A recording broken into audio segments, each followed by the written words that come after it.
আজকে যদি আপনি বলেন Samsung, Vivo, Oppo, itel, Tecno, Intel, Infinix, এরকম অনেকগুলা 9টা কোম্পানি আছে। এই কোম্পানিগুলা আপনি দেখবেন তাদের কনফিগারেশন আছে 12,356, আপনি রিয়েল চেক করে দেখবেন আছে হলো 8,128, এরকম আপনার গভর্নমেন্ট বলছে 10টা আইএমই নাম্বারের বদলে 10 লক্ষ মোবাইল ফোন চলতেছে। আমি হলফ করে বলতে পারি যদি এই ভিভো, ইন্টেল, আইটেলের মধ্যে এই ব্যবস্থা তাদের মধ্যেই, আমাদের মধ্যে না।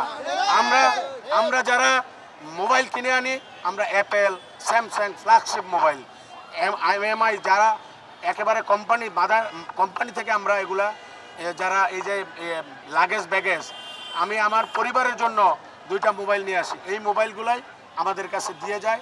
তারা হয়তো প্রবাসীরা আসে, আজকে প্রবাসীদেরকে বাইরে রেখে প্রবাসীদেরকে আপনি বঞ্চিত করে রেমিটেন্সের আশা করবেন, এটা তো হবে না।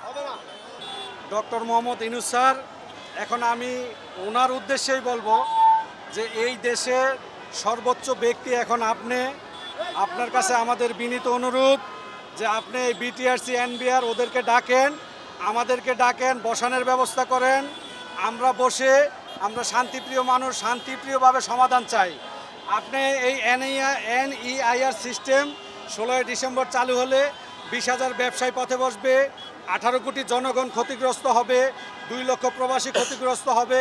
সবাইকে এই ক্ষতির হাত থেকে, 2 কোটি প্রবাসী, সবাইকে এই ক্ষতির হাত থেকে আপনি রক্ষা করতে পারেন। আপনি আমাদের রক্ষা কবচ। দয়া করে আপনি সবাইকে নিয়ে বসে এই ট্যাক্সের যে ভেরিয়েশনটা, যে অসহনীয় মাত্রায় ট্যাক্স করে রেখেছেন আপনি আমাদের জন্য 57%, আর গুটি কয়েক মানুষের জন্য, গুটি কয়েক ব্যবসার জন্য করে রাখছেন 7.5 থেকে সর্বোচ্চ 15% আমরা ধরি, 15% হবে না। এই বৈষম্যটা আপনি দূর করে দেন। আমরা ব্যবসায়ীরা আপনাকে ট্যাক্স দিয়ে আমরা এই বাংলাদেশের অর্থনীতির চালিকা শক্তি আমরা আরও শক্তিশালী করতে চাই। যদি আমাদের এই আন্দোলন যদি আমাদের বাস্তবায়ন না হয়, তবে আমরা সামনে যতদিন লাগে ততদিন আমরা এই আন্দোলন করে যাব। আমাদের এই আন্দোলনকে বাস্তবায়ন করে যাব ইনশাল্লাহ।